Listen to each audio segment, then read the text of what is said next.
Have you been dealing with some chronic low back or hamstring pain in the gym lately? Then you know what? Your hip flexors might be tight, so stay tuned.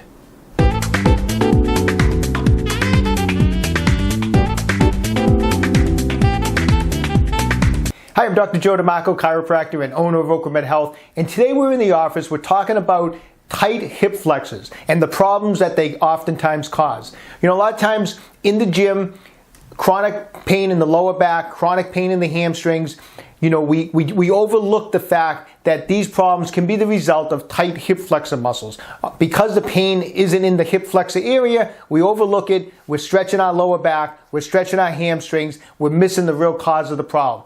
Tight hip flexors is a common problem. A lot of times it's due from just the fact that these days how much we all sit, we're sitting around a lot, the hip flexors in this position get tight, we get up, we go into the gym to work out, and we run into problems. So why is that? I'm going to talk real quick about the anatomy. I'm going to show you some great stretches, how to loosen up those hip flexors. So let's go. As far as the anatomy, there's two main hip flexors that we're dealing with, the psoas major and the iliacus. The two of them are often just called the iliopsoas. So these muscles, if we break it up, the psoas major is coming off actually the bottom 6 vertebrae, so it's directly hooked into your lower back. It runs across the pelvis, and then it attaches to this little nub on the back side of the femur called the lesser trochanter. So it kind of turns around the femur and then attaches to that lesser trochanter like that.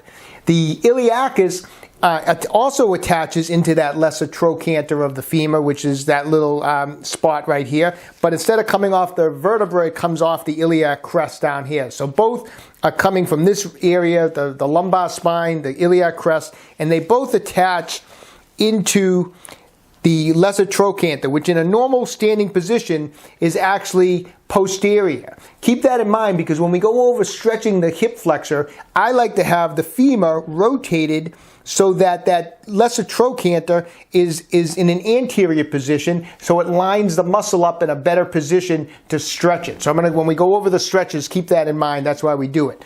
So why does this muscle cause so much trouble when it gets tight?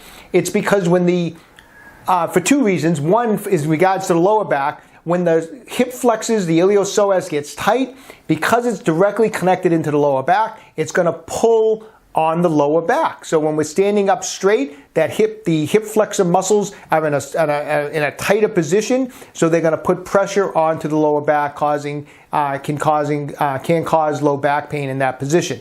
The hamstring issue has to do with when the hip flexors are tight in the front, it's part of the reason why your pelvis can be drawn anterior into a tilt just like that. And when the pelvis goes into an anterior tilt because of tight hip flexors, the hamstring muscles, which are attached at the bottom of the pelvis on the ischial get pulled tight. They're getting pulled tight because the ischial starts raising, and that causes a chronic tension on the hamstring. So now we're adding tension onto the hamstring. We go to deadlift, which is going to put pressure on the tension on the hamstrings, but there's already tension in there from a tight hip flexor. You go to deadlift, before you know it, your hamstring, you're dealing with chronic hamstring tendinopathy from over pulling on that hamstring all along because your hip flexor was tight and it was rocking the pelvis anteriorly. So these are all problems from tight hip flexors. So I'm going to go over today how we're going to fix that. I'm going to show you some great stretches for those muscles. So let's get right to it. All right, so here we go. I'm going to show you a combination stretch that what I do is I'm going to be stretching the right hip flexor, and then I roll it right into a left hip flexor stretch. And then, of course, all you have to do is change directions and do it and repeat.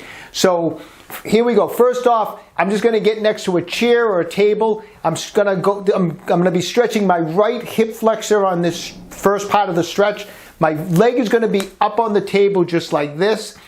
The right leg, I'm not going to have my toes pointing that way because of the anatomy as I explained about how the hip flexor is going around the back of my femur to that lesser trochanter. So what I'm going to do is I'm going to rotate the hip out, and I'm going to have my toes pointing not at this wall, my toes are going to point to that wall. So I'm going to have the hip turned out so that the toes are pointing at that wall. It's rotating so that the insertion point of the iliopsoas is now more in an anterior position. I'm going to get a better stretch in this way. You'll do it both ways. You'll see you'll feel the difference when the toes are pointed out. So I have the toes pointed out.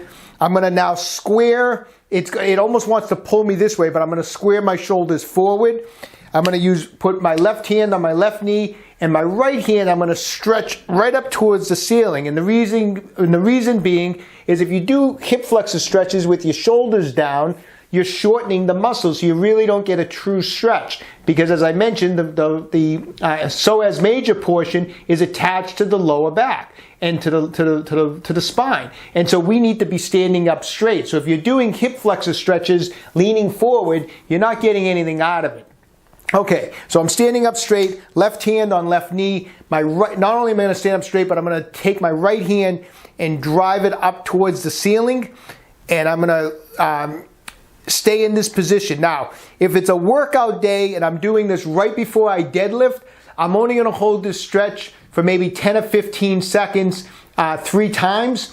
If it's after my workout or on an off day, I'm going to go at it harder and I'm going to hold this stretch for 30 to 40 seconds. I don't like to do a lot of deep stretches right before I'm about to, say, deadlift.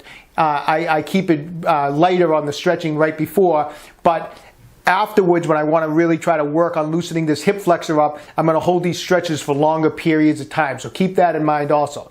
So I'm in this position. Now, if the table or chair you're using isn't giving you enough of a full stretch in there, just take a block or a book and put that front leg up on something and create even more of a stretch through here. So you can, or get a higher table. A lot of times what I'll do is I'll just put like a yoga block under my foot. Now I'm getting even more of a stretch this way.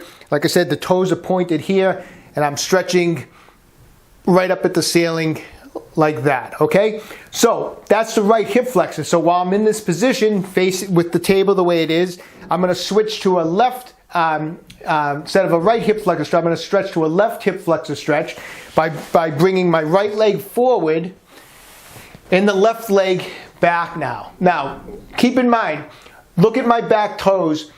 What I'm going to do is I'm not going to drop the toes off the table so that the femur is going this way on the table. I actually use the table to kind of twist my leg, once again getting some rotation on that left hip so that I'm turning the lesser trochanter into a more anterior position.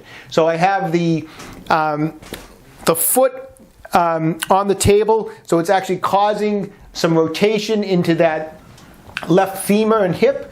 So now I'm in this position, my right leg is bent.